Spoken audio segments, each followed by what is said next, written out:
खबर मिली है कि हुकूमत ने पुराने शहर हैदराबाद में अक़लियती इक़ामती मदरसों की तशहीर के लिए कुछ ऑटोज और कुछ टेम्पोस को काम पर लगाया है ताकि हुकूमत के इस इक़दाम को पुराने शहर के घर घर तक पहुंचाया जा सके। अब देखना यह है कि पुराने शहर की आवाम इस मामले में कितनी जानकारी हासिल करती है और कितना आगे बढ़ती है। माइनॉरिटीज रेजिडेंशियल स्कूल की जानिब से आज 20 ऑटो 2 वैन को हम खुली कुतुब शाह ग्राउंड से छोड़ रहे हैं, जो अवेयरनेस लाने के लिए पब्लिक में, और उनको ये मालूम होना चाहिए कि तेलंगाना माइनॉरिटीज रेजिडेंशियल स्कूल के 32 स्कूल नए कायम हो रहे हैं, 32 स्कूल, और हुकूमत ने माइनॉरिटीज़ के ऊपर करोड़ों रुपया खर्चा कर रही है।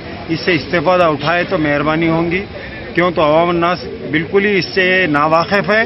इसलिए हम ये प्रोग्राम चालू किए हैं। आवाम से गुजारिश करता हूँ कि कसीर से कसीर तादाद में हज हाउस पर आकर अपने ऑनलाइन सिस्टम पे ऑनलाइन कर दिए तो मेहरबानी होगी।